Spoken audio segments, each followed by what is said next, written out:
And welcome back to one more mini blog guys. యాక్చువల్గా video వచ్చేసి ఏంటంటే నేను గోర్చిక్కుడుకాయ కర్రీ అనేది ప్రిపేర్ చేశాను అనమాట. అది ఎలా ప్రిపేర్ చేయాలి, ఏంటి దాని ప్రాసెస్ ఏంటి అనేది నేను వీడియోలో చెప్పేస్తాను, వచ్చేసేయండి. ఆయిల్ వేసుకొని ప్యాన్ పెట్టేసుకొని హీట్ చేసుకోవాలి. ఆయిల్ వేసేసుకొని దాంట్లోనే ఆవాలు జీలకర్ర, ఆయిల్ హీట్ అయిన తర్వాత ఆవాలు జీలకర్ర వేసేసుకోవాలి. ఆవాలు జీలకర్ర కొంచెం చిట్పట్ అన్న తర్వాత మనం ఇప్పుడు చిన్నగా చాప్ చేసుకుని ఆనియన్స్ అనేది దీనికి వేసేసుకొని లైట్ బ్రౌన్ కలర్ వచ్చేంత వరకు ఫ్రై చేసుకోవాలన్నమాట. ఇలా ఆనియన్స్ అనేది కొంచెం ఫ్రై అయిన తర్వాత పచ్చిమసాల పోయిన తర్వాత నేను దీంట్లోనే కొంచెం పసుపు అనేది యాడ్ చేసేసుకోవాలన్నమాట. అది వేసేసి ఒకసారి మిక్స్ చేసుకున్న తర్వాత దీంట్లోనే తగినంత కారం అండ్ తగినంత సాల్ట్ అనేది యాడ్ చేసేసుకోవాలి.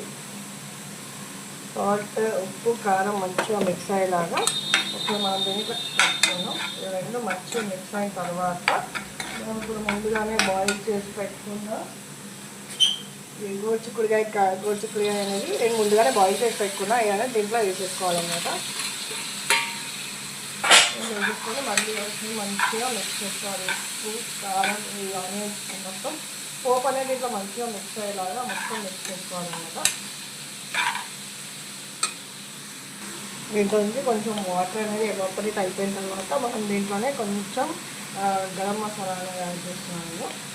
గరం మసాలా యాడ్ చేసేసి ఒకసారి మంచిగా దీన్ని మిక్స్ చేసుకోవాలి. ఇలా మిక్స్ చేసిన తర్వాత ఫైనల్గా మనము కొంచెం కొబ్బరి అనేది యాడ్ చేసేసుకోవాలి. ఏంటంటే నేను హోమ్ మేడ్ కొబ్బరి, సో అందుకే నేను కొంచెమే తీసుకున్నాను. బయటదైతే మాత్రం కొంచెం ఎక్కువ వేసుకోండి, బాగుంటుంది టేస్ట్. అది వేసేసుకొని ఇప్పుడు ఈ రెండు మంచిగా మిక్స్ చేసుకోవాలన్నమాట.